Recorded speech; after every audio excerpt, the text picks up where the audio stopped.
Bagaimana sih kok bisa terjadi hadis ya ada yang dhaif, ada yang palsu?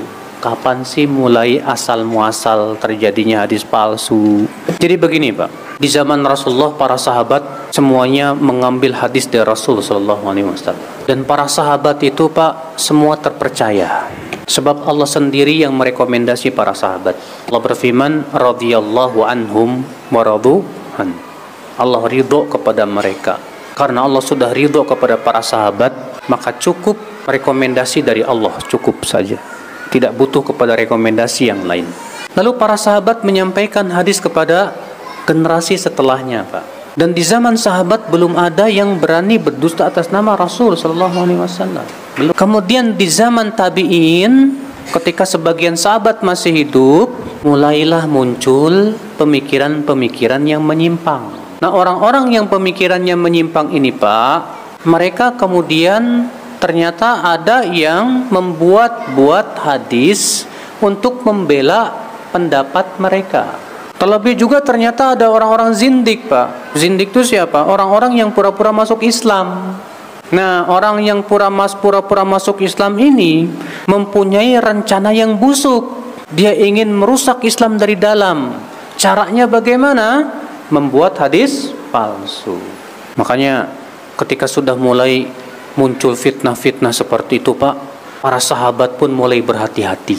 Imam Muslim meriwayatkan dengan sanadnya kepada Ibnu Abbas bahwa ada seorang tabi'in membawakan hadis-hadis kepada Ibnu Abbas. Ja'ala Ibnu Abbas la yaltafitu ilaih. Tapi ternyata Ibnu Abbas tidak mau mendengarkannya. Lalu orang ini berkata, Ibnu Abbas, aku sampaikan kepada kamu hadis-hadis Rasul, tapi kok kamu tidak mau mendengarkannya Ibnu Abbas? Kenapa? Apa kata Ibnu Abbas? Dahulu, kata Ibnu Abbas, kalau kami mendengar ada orang yang mengatakan Rasulullah SAW bersabda, mata kami langsung tertuju kepada dia. Telinga kami siap-siap untuk mendengarnya. Falamma raqiban nasa sa'bu wadzalul. Adapun sekarang, kata Ibnu Abbas, orang mengambil hadis dari semua orang, tidak lagi dipilah-pilih. Maka kami tidak mau mengambil kecuali dari orang yang kami percayai saja. Mulai Ibnu Abbas hati-hati.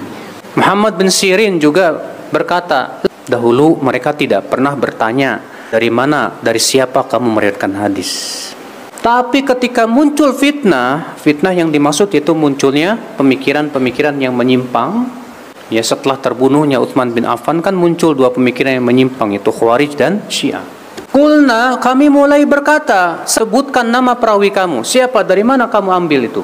Kalau dia menyebutkan, kami memeriksa. Kalau dia Ahlus Sunnah diterima, kalau dia bukan Ahlus Sunnah tidak terima. Masya Allah. Di zaman tabi'in hanya sebatas dilihat ini Ahlus Sunnah atau bukan. Kemudian di zaman setelahnya mulai terjadi perawi-perawi yang error hafalannya, suka salah dalam meriwayatkan hadis, dan yang lain-lainnya. Banyak sekali kesalahan-kesalahan dalam periwayatan hadis Pak. Maka para ulama mulai berhati-hati. Caranya bagaimana? Caranya mereka mencatat setiap perawi hadis dan bertanya kepada orang-orang. Seorang ulama terdahulu berkata, kami dahulu kalau kami mau mengambil hadis dari seseorang, kami duduk 2 bulan untuk memperhatikan orang itu dan bertanya-tanya ke orang-orang tentang siapa orang ini. Ditanya namanya, dari mana dia asalnya, keturunannya, orang tuanya siapa, kemudian guru-gurunya siapa, muridnya bagaimana hafalannya, bagaimana akidahnya. Itu dicatat baik-baik Pak. Dicatat baik nama-nama perawi itu Pak.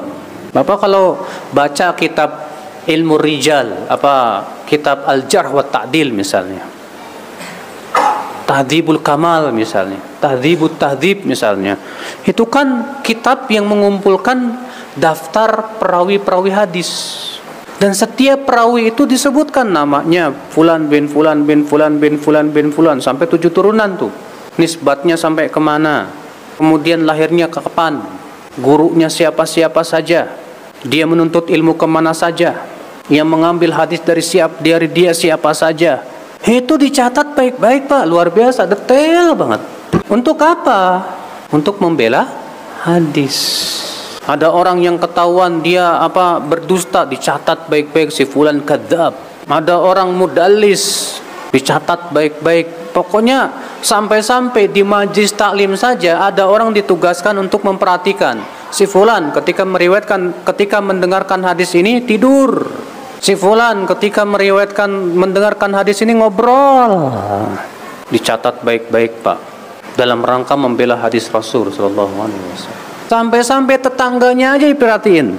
Ada seorang perawi hadis yang didoifkan oleh para ulama gara-gara tetangganya, Pak. Katibul Laits. Dia didoifkan oleh para ulama gara-gara tetangganya. Kebetulan dia punya tetangga yang buruk akhlaknya. Dan kebetulan itu tetangganya tulisannya mirip banget sama dia. Ketika Katibul Laits pergi, dia masuk ke rumahnya, diambil buku hadisnya, ditulis hadis, ditambahkan hadis di situ sama dia. Katibul Laits menyangka itu hadis miliknya, padahal bukan. Para ulama sudah menghafalkan hadis-hadis Katibul Laits. Maka mereka pun menuduh, mengatakan Katibul Laits tidak menguasai hadisnya. Dimasukkan kepadanya hadis-hadis yang bukan hadisnya dan dia menyangka itu hadisnya. Itu menunjukkan dia dhaif. Masya Allah. Ajibnya para ulama begitu, Pak. Jadi setiap perawi ini hadis-hadis yang dia riwayatkan dihafalkan sama dia, Pak. Hadis apa saja dicatat baik-baik. Sehingga akan ketahuan kalau ternyata dia dimasukkan kepada dia hadis yang bukan riwayat dia. Kalau ternyata dia tahu ini bukan riwayat saya, berarti dia thiqah. Yahya bin Ma'in dan Imam Ahmad bin Hanbal ketika berjalan menuju kota Baghdad, di tengah jalan mereka melewati rumah seorang perawi yang thiqah namanya Al-Fadl bin Dukain. Lalu Yahya bin Ma'in berkata kepada Imam Ahmad, "Ya Ahmad, saya ingin menguji dia." Kata Imam Ahmad apa? "Jangan. Dia thiqah. Percaya deh kamu sama saya." Kata Yahya bin Ma'in, "Enggak, saya mau uji. Saya pengen tahu kethiqahan dia." Sementara Yahya bin Ma'in sudah hafal, Pak, hadis-hadis Fadl bin Nu'ain. Sudah tahu hadis-hadisnya. Masuklah ia kepada Fadl bin Nu'ain. Lalu Yahya bin Ma'in berkata, "Wahai Fadl, aku ingin membawakan kepada kamu hadis-hadis yang kamu riwayatkan." "Silakan," kata Fadl bin Nu'aim, Fadl bin Dukain itu. "Hadis pertama begini." Kata beliau, "Iya, betul." Hadis kedua begini, 3, 4, sampai 10 hadis dijawab oleh Fadl bin Dukain. "Iya, itu hadis riwayat aku." Hadis yang ketiga, yang ke-11 dimasukin. Fadl bin Dukain diam. Dimasukin yang ke-12, diam lagi. Dimasukin ke-13, diam lagi. Rupanya kesel Fadl bin Dukain. Ini orang kok masukin hadis-hadis yang bukan hadis saya, kurang ajar ini orang. Akhirnya didorongnya Yahya bin Ma'in, "Kamu mau menguji saya ya?" Kata Imam Ahmad, "Apa kata saya? Dia thiqah." Kata Yahya bin Ma'in, "Wallah Ahmad, ini lebih aku sukai daripada pergi ke Baghdad." Masya Allah, Pak. Perawi-perawi hadis terdahulu itu sampai ada khalifah ingin mengetahui kethiqahan Imam Malik. Masuk ke Imam Malik dan khalifah itu berkata, "Wahai Imam Malik, tolong tuliskan untukku hadis-hadis yang aku bisa amalkan."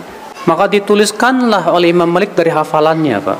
Setahun kemudian khalifah itu datang lagi kepada Imam Malik dan 10 hadis-hadis yang didiktekan oleh Imam Malik itu dipegang oleh pelayannya dan disembunyikan pelayannya itu. "Kamu sembunyi sana. Hai Imam Malik, hadis-hadis tahun lalu yang engkau diktekan kepadaku hilang. Tolonglah didiktekan lagi." Imam Malik nggak sadar kalau dia lagi diuji, Pak. Maka Imam Malik mendiktekan lagi, Pak, dari hadis pertama sampai hadis terakhir. Ternyata tidak kurang 1 huruf, tidak lebih 1 huruf. Gak kurang, gak lebih, pas sudah. Luar biasa kan? Coba deh kita ngapalin hadis sekarang, besok entah, wallahu alam. Karena memang di zaman sekarang orang-orang yang hafalannya kayak ulama terdahulu hampir nggak ada, Pak. Imam Bukhari, beliau dikenal dengan gunungnya hafalan, Pak. Ketika Imam Bukhari datang ke kota Baghdad, bergembiralah para ahli hadis dengan kedatangan Imam Bukhari. Karena apa? Karena beliau terkenal sebagai Jabalul Hifadz, gunungnya hafalan. Sesampainya di Baghdad, datang 10 ahli hadis menguji Imam Bukhari. Setiap 10 orang membawa hadis yang dibolak-balik sanad dan matannya, Pak. Semua dijawab oleh Imam Bukhari, saya tidak mengetahui hadis itu, saya tidak tahu hadis itu, saya tidak tahu. Terus sampai 10-10-nya. Kemudian Imam Bukhari berkata kepada yang pertama, adapun hadis kamu yang pertama yang benar begini, yang kedua yang benar begini, ketiga yang benar begini, terus sampai 10 orang. Akhirnya mereka mengakui ini memang gunungnya hafalan. Dan memang tidak aneh, Pak.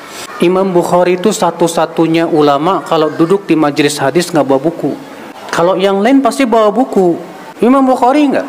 Sampai akhirnya teman-temannya itu mencela Bukhari dan menegur. Kamu Bukhari kenapa nggak mau mencatat? Imam Bukhari diam aja. Karena saking seringnya ditegur, Imam Bukhari kesal juga. Akhirnya Imam Bukhari menantang. Sudah berapa hadis yang disampaikan oleh guru kita dari hari pertama sampai hari ini? Sudah bingung, dihitung satu-satu. Kata Imam Bukhari sudah 15.000 hadis. Hari pertama hadisnya ini. Hari kedua hadisnya ini. Terus sampai hari terakhir. Sampai-sampai yang mencatat pun membetulkan tulisannya dari hafalannya Imam Bukhari. Nah kalau antum kayak Imam Bukhari nggak masalah, nggak baca, nggak catat, Pak. Kalau antum kan gayanya kayak Imam Bukhari semua. Cuma mendengarkan. Pas pulang sampai rumah, wallahu a'lam. Ikhwata Islam azani Allah wa iyyakum. Memang subhanallah, Pak, di zaman dahulu itu nggak ada kaset, nggak ada VCD, tapi otak mereka udah kayak kaset. Mereka itu sekali dengar itu langsung hafal loh, Pak. Dan nggak lupa selama-lamanya. Ya, tapi Allah Maha Adil ya. Di zaman sekarang nggak ada orang yang hafalnya kayak ulama dahulu diganti sama Allah kaset beneran, VCD beneran. Seakan-akan Allah ingin menegakkan hujah kepada hamba-hambanya. Ya, untuk menjaga ilmu ini, saudara-saudaraku sekalian, ikhwatul Islam azani Allah. Nah, syahidnya maksud yang saya ingin bawakan, Pak, bahwa ternyata perawi-perawi itu bermacam-macam. Ada yang sangat thiqah, ada yang thiqah, ada yang di bawahnya, ada yang lemah juga berderajat-derajat. Maka dari itulah penting sekali kita untuk memilah antara hadis yang sahih dengan hadis yang dhaif. Karena ini termasuk membela hadis. Sedangkan hadis itu dasar Islam.